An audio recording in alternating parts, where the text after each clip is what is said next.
Hello, I'm back with another build video. I've been playing this on stream a lot and a lot of people have been asking me to make a video on it, so here it is. I'm gonna explain everything, but first here's a little montage for you to show it in action.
Okay, I hope you enjoyed that. Now here's the build. I do 200 con and the rest in.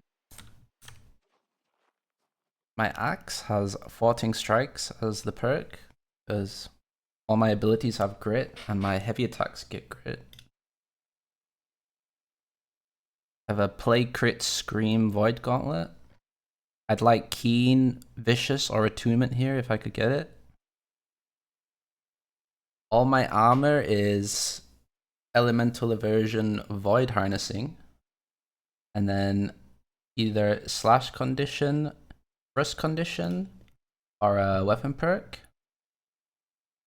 So I'm playing Nature's Wrath, which is crucial to this build. And Void Harness still works even though I'm wearing this, so that's really nice. And I put Void Harnessing on this.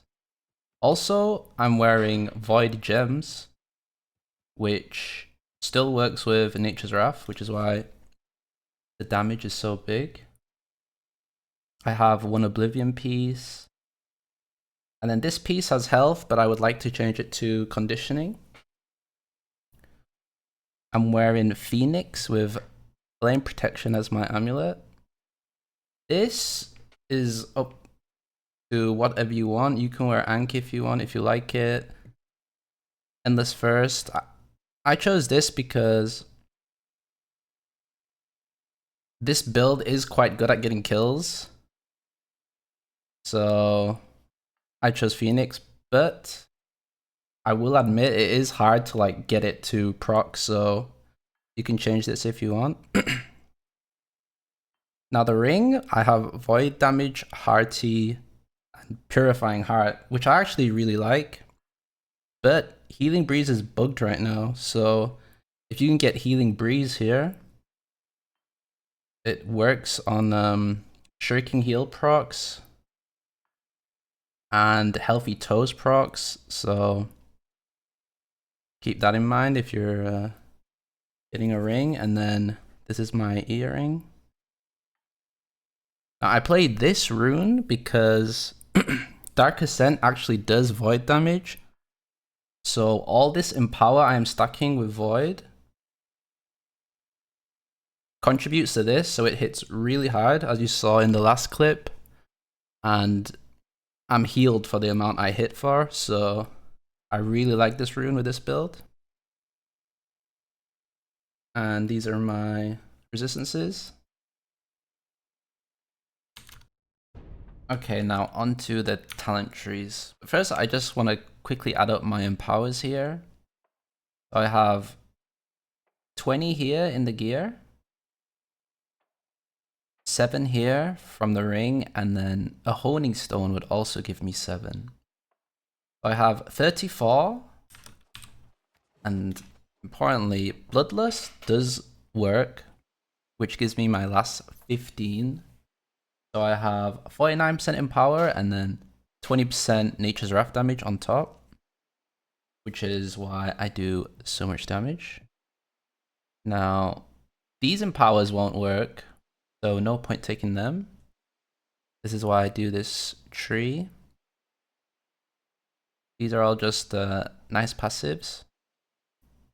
This one is the most important, I would say, because it gives the grit to the heavy attacks, which I mentioned, and 12% damage reduction while grit is active. So this is the most important passive, but you'll see in the montage I run a lot of different builds.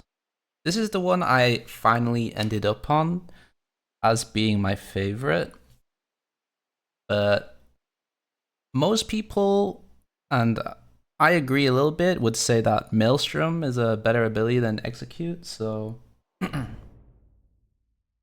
have a tree here, which is a Maelstrom tree, if you would prefer to use that ability.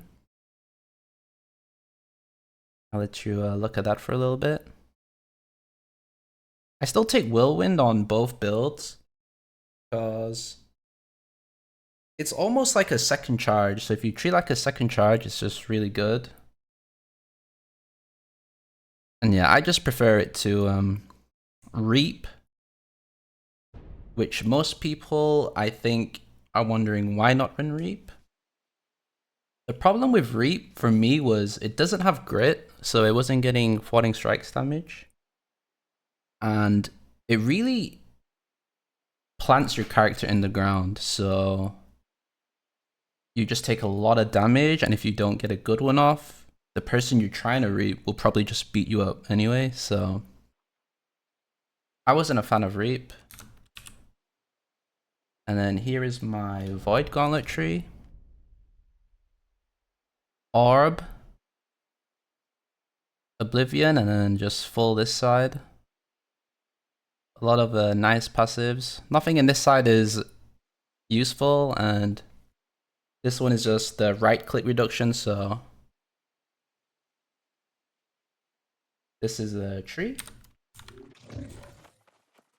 I'm gonna just show a couple of tricks I learned while playing this. So Whirlwind, if you use it, has like quite a bad animation at the end, if you see that. But that is cancelable by a light attack, pots, and even just changing weapons. So if you're low on stamina and you've used Whirlwind to escape, you can do any of them to cancel the animation. Obviously, changing weapon is free, so that's probably the best one and you'll use most often. So you saw the animation on the first time I used it. I press weapon swap and I'm still running, I'm still moving. So my like go-to combo usually is I'll just use Orb whenever, but when the Scream is up and Oblivion, I'll just wait for a Whirlwind to come back and then I'll show you. So Scream lasts so long, you actually have time to put Oblivion down and charge up a Great Axe Heavy, so I'll usually get in range, do this, roll, heavy, cancel the end with a light attack, and then execute if they're low enough.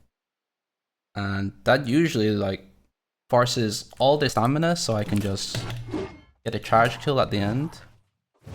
Or they just die to the combo anyway. Another tip is, even though you do have charge and Whirlwind, I would advise against using Whirlwind before you're like in melee range, because it usually leads to you just being overextended. So imagine this is an enemy, instead of like Whirlwinding here to catch him, just take your time, get into range with just rolls and movement first, and then pressure with Whirlwind. And one last tip is execute is really kind of poop unless they're below 50% health. So that's pretty much the goal, is get them under 50% health and in a situation where execute will hit. But in general, if they're over 50% health, I would not use execute on them.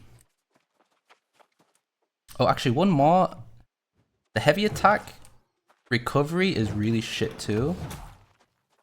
But if you cancel it with abilities, nice. So when you heavy attack, generally you want to do it with something on the great axe up, and then you can cancel all of it straight away.